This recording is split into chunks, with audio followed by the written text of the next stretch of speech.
ಖಾಕಿ ಹಾಕೊಂಡು ನಾಚಿಕೆ ಇಲ್ಲದೆ ಲಂಚಕ್ಕೆ ಕೈಯೊಡ್ಬೇಕಾದ್ರೆ ಸಿಕ್ಕಿಬಿದ್ದಂಥ ಈ ಗೋವಿಂದ ರಾಜು ಅವ್ರಿಗೆ ಮಾನ ಮರ್ಯಾದೆ ಅನ್ನೋದು ಸಿಕ್ಕಾಕೊಂಡ ಮೇಲೆ ಗೊತ್ತಾಗುತ್ತೆ.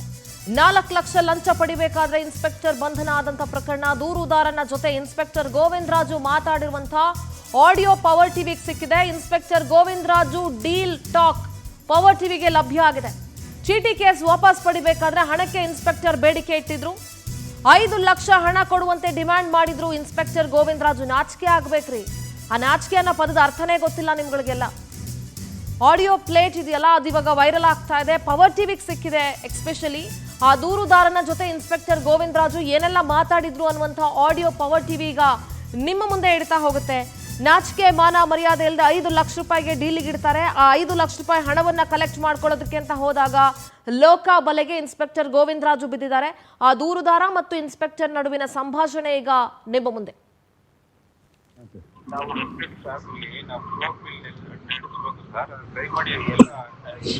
ಒಳಗಡೆ ಇದೆ. ಹೌದು, ನಮ್ಗೆ ನೋಟಿಸ್ ಕೊಡಕ್ಕಾದ್ರೆ ಅವಕಾಶ ಮಾಡ್ಕೊಡಿ. ನಮ್ಗೆ ಟೈಮ್ ಕೊಡೋದಿಲ್ಲ. ರಿಜಿಸ್ಟರ್ ಮಾಡ್ತಾರೆ, ಇಮಿಡಿಯೇಟ್ ಅರೆಸ್ಟ್ ಮಾಡ್ತಾರೆ. ನಮ್ಗೆ ನೋಟಿಸ್ ಕೊಟ್ಟು ಅಟ್ಲೀಸ್ಟ್ ಇದು ಮಾಡಕ್ಕೆ ನಾವೆಲ್ಲೂ ಹೋಗೋದಿಲ್ಲ ಅಂತ ಅವ್ರು ಹೇಳಿ. ಸರಿ ಸರ್, ಕರೆಕ್ಟ್ ಅಲ್ವಾ? Correct 100% right sir. ಮಾಡ್ತಾರೆ, ಇಮಿಡಿಯೇಟ್ ಬಂದು ಅರೆಸ್ಟ್ ಮಾಡ್ತಾರೆ. ನೋಟಿಸ್ ನಾವಿಲ್ಲೂ ನಾವು ಅಲ್ಲೇ ಯಾವುದೇ ಎಲ್ಲ ತರ ಕೋಆಪರೇಟ್ ಮಾಡ್ತೀವಿ. ಸರಿ ಸರ್, ಎಲ್ಲ ತರ ಕೋಆಪರೇಟ್ ಮಾಡ್ತೀವಿ. ಆಗ್ತೀವಿ, ಹೇಳ್ತೀವಿ ಸರ್. ಸರಿ sir, okay sir, okay, thank you sir. ಹಾಂ ಸರ್.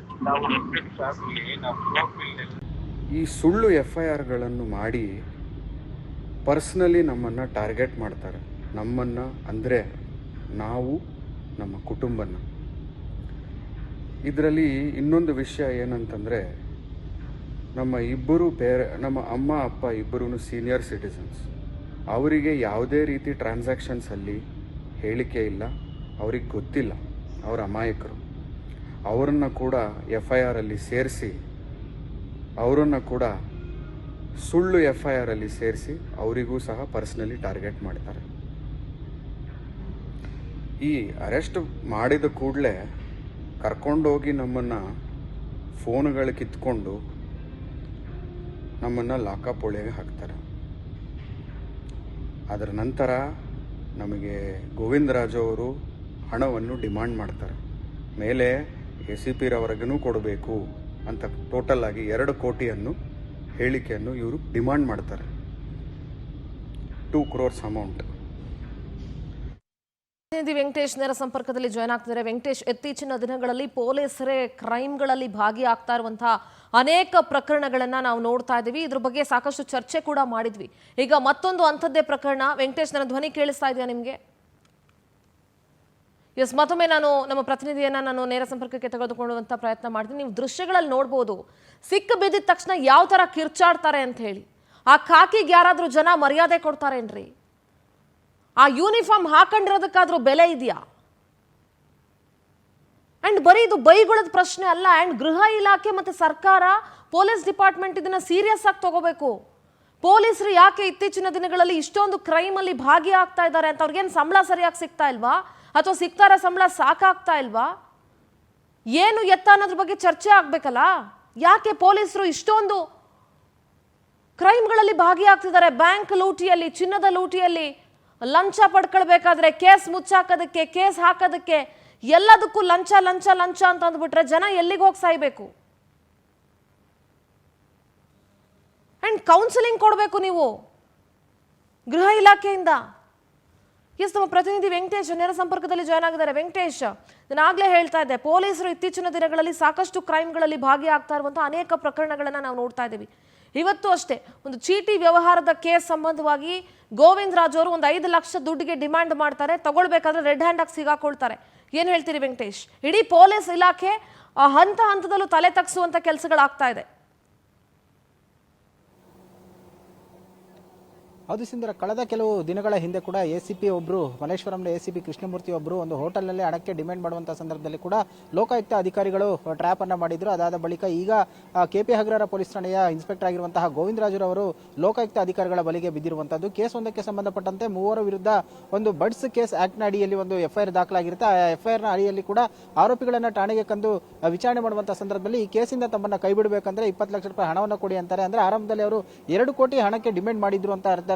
ಆದ್ರೆ ಈ 3 ಕೇಸ್ಗೆ ಸಂಬಂಧಪಟ್ಟಂತೆ ಈಗಾಗಲೇ ಸಾಕಷ್ಟು ಹಣವನ್ನು ಕೂಡ ಕೊಟ್ಟಿರ್ತಾರೆ.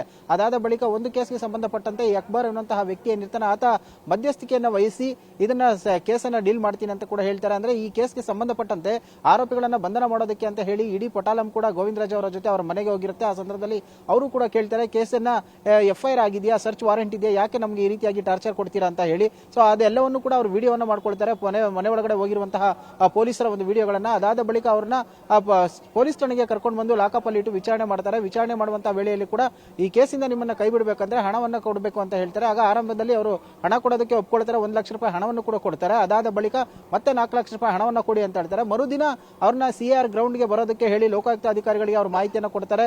ಆ ಹಣದ ಸಮೇತವಾಗಿ ಇನ್ನೇನು ಆ ಹಣವನ್ನು ಕೊಡಬೇಕು ಅನ್ನುವಂಥ ಟೈಮಲ್ಲಿ ಲೋಕಾಯುಕ್ತ ಅಧಿಕಾರಿಗಳು ಕೂಡ ಅವ್ರನ್ನ ಟ್ರ್ಯಾಪ್ ಮಾಡಿ ರೆಡ್ ಹ್ಯಾಂಡ್ ಆಗಿ ಹಿಡಿತಾರೆ. ಆ ಸಂದರ್ಭದಲ್ಲಿ ಇವರು ಸಿನಿಮಾ ಸ್ಟೈಲ್ ನಲ್ಲಿ ಹಾರಾಟ ಚೀರಾಟವನ್ನು ಮಾಡ್ತಾರೆ.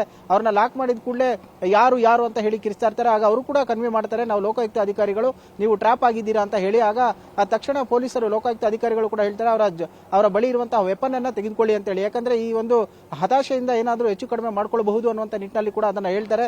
ತಕ್ಷಣ ಅವ್ರನ್ನು ಕೂಡ ಹೊರಗಡೆ ಕರ್ಕೊಂಡು ಬರ್ತಾರೆ. ಈಗ ಅಧಿಕಾರಿಗಳು ಕೂಡ ಅವ್ರನ್ನ ವಿಚಾರಣೆಯನ್ನು ಮಾಡ್ತಾ ಇರುವಂತದ್ದು. ಅಂದ್ರೆ 2 ಕೋಟಿ ರೂಪಾಯಿ ಹಣವನ್ನ ಡಿಮ್ಯಾಂಡ್ ಮಾಡ್ತಾರೆ. ಈಗಾಗಲೇ 6 ಲಕ್ಷ ರೂಪಾಯಿ ಹಣವನ್ನ ಕೂಡ ತೆಗೆದುಕೊಂಡಿದ್ರು. ಇದೇ ಕೇಸ್ಗೆ ಸಂಬಂಧಪಟ್ಟಂತೆ ಮತ್ತೆ 5 ಲಕ್ಷ ರೂಪಾಯಿಗೆ ಡಿಮ್ಯಾಂಡ್ ಮಾಡ್ತಾರೆ.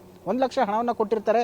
ಈಗ ಇವರ ಉಪಟಳ ಹೆಚ್ಚಾದಂತ ಹಿನ್ನೆಲೆಯಲ್ಲಿ ಅವರು ಬೇರೆ ದಾರಿ ಇಲ್ಲದೆ ಹೋಗಿ ದೂರನ್ನು ಕೂಡ ಕೊಡ್ತಾರೆ. ಆ ದೂರಿನ ಆಧಾರದ ಮೇಲೆ ಅವ್ರನ್ನ ಟ್ರ್ಯಾಪ್ ಮಾಡಿರುವಂತಹದ್ದು.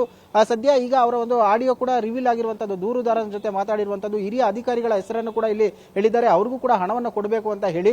ಅದಾದ ಬಳಿಕ ಈ ಹಣವನ್ನು ತೆಗೆದುಕೊಂಡು ಯಾರಿಗೆ ಕೊಡ್ತೀನಿ ಅಂತ ಕೂಡ ಹೇಳಿದ್ರು. ಸೊ ಈಗ ಅವರ ಒಂದು ಧ್ವನಿ ಸ್ಯಾಂಪಲ್ ಅನ್ನು ತೆಗೆದುಕೊಳ್ತಾರೆ, ಆಡಿಯೋವನ್ನು ಕೂಡ ಕೊಡ್ತಾರೆ. ಮತ್ತೆ ಅವರು ನೋಟನ್ನು ಮುಟ್ಟಿರುವಂತಹ ಹಿನ್ನೆಲೆಯಲ್ಲಿ ಅವರ ಫಿಂಗರ್ ಪ್ರಿಂಟ್ ಅನ್ನು ಕಲೆಕ್ಟ್ ಮಾಡಿ FSL ಗೆ ಕಳಿಸುವಂತ ಕೆಲಸವನ್ನು ಮಾಡ್ತಾರೆ. ಕಳೆದ ಕೆಲವು ದಿನಗಳ ಹಿಂದೆ ವಾರ್ಷಿಕ ಸಭೆಯಲ್ಲಿ ಗೃಹ ಸಚಿವರು ಮತ್ತು CM ಸಿದ್ದರಾಮಯ್ಯ ಅವರು ಕೂಡ ಒಂದು ಎಚ್ಚರಿಕೆಯನ್ನ ಕೊಟ್ಟಿದ್ರು. ಏನಾದರೂ ಪೊಲೀಸರು ಈ ರೀತಿಯಾಗಿ ಭಾಗಿಯಾದ್ರೆ ಅವರ ವಿರುದ್ಧ ಕ್ರಮವನ್ನು ತೆಗೆದುಕೊಳ್ತೀವಿ ಅಂತ ಹೇಳಿ Sindhura. All right Venkatesh, thank you. ಎಷ್ಟು ಹಿರಿಯ ಅಧಿಕಾರಿಗಳ ಸಭೆ ನಡೆದ್ರು I don't think so use ಆಗುತ್ತೆ ಅಥವಾ ಗೃಹ ಇಲಾಖೆ ಏನೋ ಸುಧಾರಿಸುತ್ತೆ ಅಂತ ನನಗಂತೂ ಏನು ಅನ್ನಿಸ್ತಾ ಇಲ್ಲ.